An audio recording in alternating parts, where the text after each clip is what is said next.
The Florida Horse Podcast is presented by the Florida Thoroughbred Breeders and Owners Association. Hello again, everyone, and welcome to another edition of the Florida Horse Podcast from the Horse Capital of the World Studios here in Ocala, Florida. I'm your host, Brock Sheridan. On today's podcast, we're going to review the $1.2 million FTBOA Florida Sire Stakes, the illustrious series for 2-year-olds by registered Florida stallions run each year at Gulfstream Park.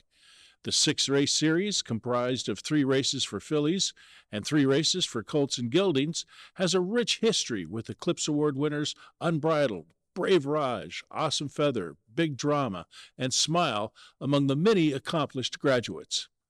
Let's start with a look at the filly division of the $100,000 Desert Vixen at 6 furlongs on September the 7th.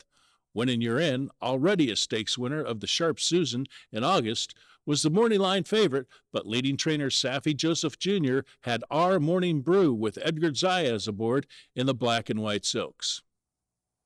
Our Morning Brew, held together by Zayas and still in front. From between horses, Wiggle and Wine, outside Winning Your In, far outside Glory Glory. Less than a quarter of a mile to come in the Desert Vixen and Our Morning Brew. She's got a kick and leads by 2.5.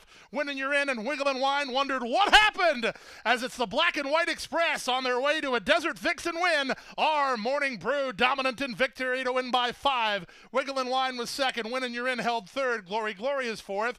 Our Morning Brew paid $6.80 to win for owner Richard Averill and his Averill Racing LLC.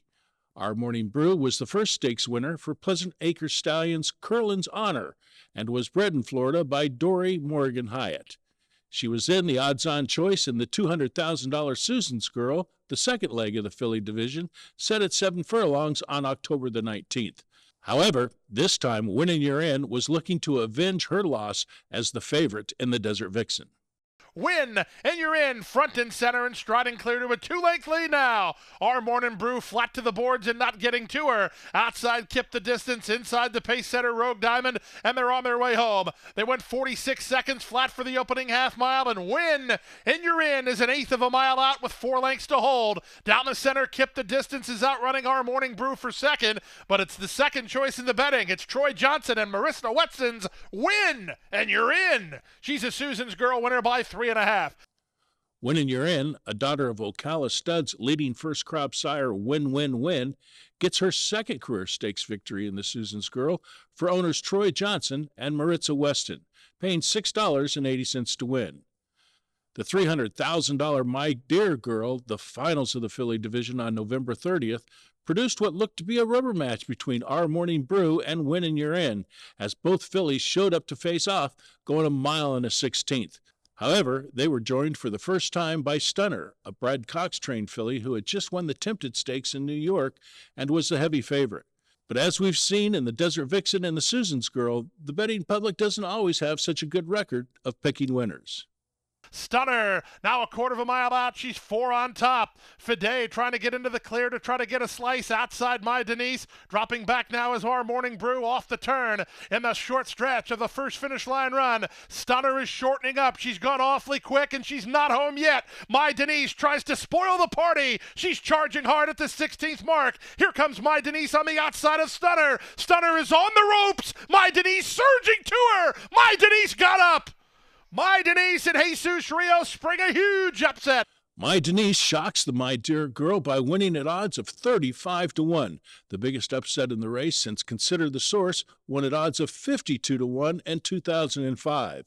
A homebred for Ruben Sierra's Just for Fun Stable Inc., My Denise is a daughter of Neolithic, who stands at Pleasant Acre Stallions, and she paid $72.80 to win. While upsets were the norm in the Desert Vixen, Susan's Girl, and My Dear Girl, a Florida-bred juggernaut ruled this year's Colts and Geldings division of the FTBOA Florida Sire Stakes. St. Elias Stables homebred, rated by merit, jumped on the national scene in his first start at Gulfstream in July with a nearly 10-length romp against special weight maidens, achieving a 92 Beyer speed figure that was tops in the nation among 2-year-olds at that time. He went to the post as the 2-5 favorite in the $100,000 Dr. Fager, the first leg of the Colts and Geldings division, and did not disappoint for trainer Michael Yates. Rated by Merit under confident Rios handling through a 44-4 opening half mile. He wheels for home, asked to finish the job, and he opens up by 3 now. There's an 1/8 of a mile to go, but Rated by Merit has bid this field a pleasant Saturday good afternoon. It's Rated by Merit out to prove his maiden win was no fluke. He is indeed the real deal and a 5-length winner. Rated by Merit, a son of battalion runner, proved he's the real deal in the Dr. Fager, improving on his maiden score to earn the 93 Beyer speed figure, paying $2.80 to win. His next test came in the $200,000 affirmed, the second leg of the male division of the Florida Sire Stakes at 7 furlongs. Neo Equus tried to challenge Rated by Merit around the far turn, but again, Rated by Merit answered with authority.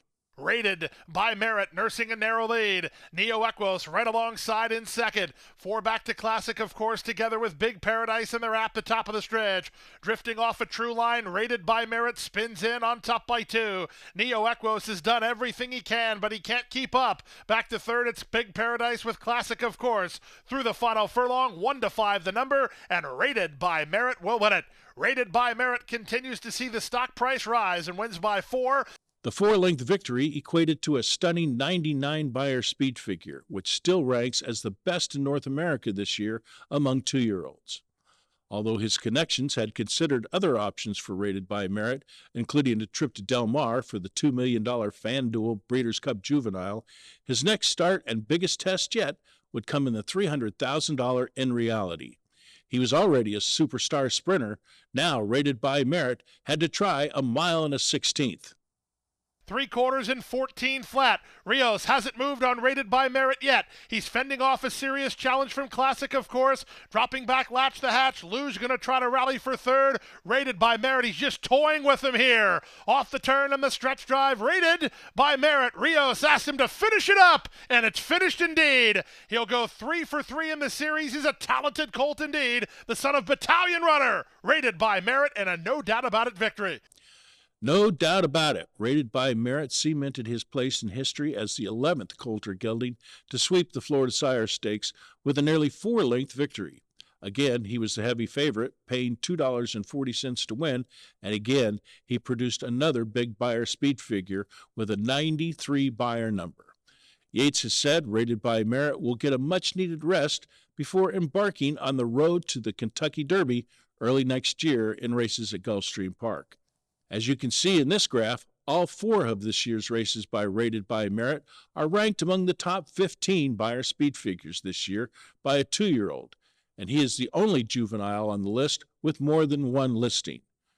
Rated by Merit has a lot of work to do before we begin to measure him against some of the Florida-bred greats, but we certainly congratulate him on the great year and his sweep of the Florida Sire Stakes. Well, that's going to do it for this year's Florida Sire Stakes and this edition of the Florida Horse Podcast. From all of us at the Florida Thoroughbred Breeders and Owners Association and Horse Capital of the World Studios, I'm Brock Sheridan, wishing you happy holidays, and so long until next time. The Florida Horse Podcast is presented by the Florida Thoroughbred Breeders and Owners Association.